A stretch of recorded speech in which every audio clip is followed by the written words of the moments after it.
మహానగరంలో చెరువులు కుంటల పరిరక్షణ కోసం రేవంత్ సర్కారు ఏర్పాటు చేసిన హైడ్రా మళ్లీ తన యాక్షన్ మొదలుపెట్టింది. జీహెచ్ఎంసీలో పార్కులు, ఫుట్పాత్లు, నాలాలు, రోడ్లను ఆక్రమించిన వారిపై హైడ్రా అధికారులు ఫోకస్ పెట్టారు. తాజాగా గ్రేటర్లో ప్రభుత్వ స్థలాలు ఆక్రమించిన 50 మందికి శుక్రవారం నోటీసులు ఇచ్చారు. ప్రభుత్వ స్థలాలు ఆక్రమించిన వారు నోటీసులు అందుకున్న 15 రోజుల్లో అక్రమ నిర్మాణాలు తొలగించకపోతే తామే కూల్చివేస్తామని హైడ్రా అధికారులు హెచ్చరికలు జారీ చేశారు.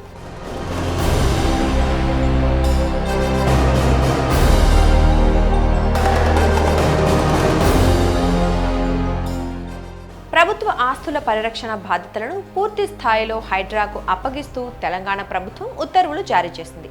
దీంతో ఇకపై అధికారులు హైడ్రా డైరెక్షన్లోనే నోటీసులు జారీ చేయనున్నారు. ఈ మేరకు ప్రభుత్వం జీవో కూడా విడుదల చేసింది. దీని ద్వారా గ్రేటర్ పరిధిలోని అక్రమ కట్టడాలన్నీ కూల్చివేసే అధికారాలను హైడ్రాకు లభించింది. ఇందుకోసం ప్రభుత్వం జీహెచ్ఎంసీ చట్టంలో పలు మార్పులు చేసింది. ఇక నుంచి జీహెచ్ఎంసీ పరిధిలో ప్రభుత్వ ఆస్తుల పరిరక్షణ, అక్రమ కట్టడాలకు నోటీసులు జారీ నుంచి కూల్చివేతల వరకు అన్ని హైడ్రానే చేపట్టనుంది.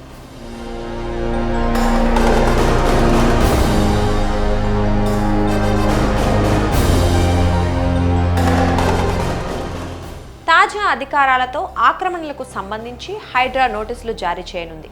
ఆయా నిర్మాణదారులు సంబంధిత అనుమతి పత్రాలు, అవసరమైన డాక్యుమెంట్లు సమర్పించని పక్షంలో ఆర్డర్స్ జారీ చేస్తుంది. వారు ఇచ్చే వివరణ అప్పటికి సహేతుకంగా లేకుంటే నిర్మాణం కూల్చివేయటము లేదా సీజ్ చేసే అధికారం హైడ్రాకు ఉంటుంది. చెరువులు, పార్కుల్లో అక్రమ నిర్మాణాలపై ఆదిలో ఉక్కుపాదం మోపిన హైడ్రా తెలంగాణ హైకోర్టు ఇచ్చిన ఆదేశాల నేపథ్యంలో కొంతకాలంగా ఆచితూచి వ్యవహరిస్తున్న విషయం తెలిసిందే. ఆక్రమణలకు సంబంధించిన ఫిర్యాదులపై క్షేత్రస్థాయి పరిశీలన చేపట్టడంతో పాటు చెరువుల వాస్తవ విస్తీర్ణం, ఎఫ్టీఎల్, బఫర్ జోన్ నిర్ధారణపై దృష్టి సారించింది.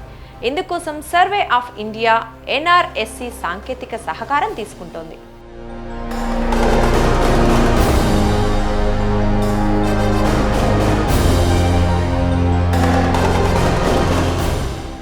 హైదరాబాద్ పరిధిలోని చెరువులు, కుంటలకు సంబంధించి ఫుల్ ట్యాంక్ లెవెల్, బఫర్ జోన్ల బౌండరీలను నిర్ధారించే పనిలో హైడ్రా అధికారులు తలమునకలుగా ఉన్నారు.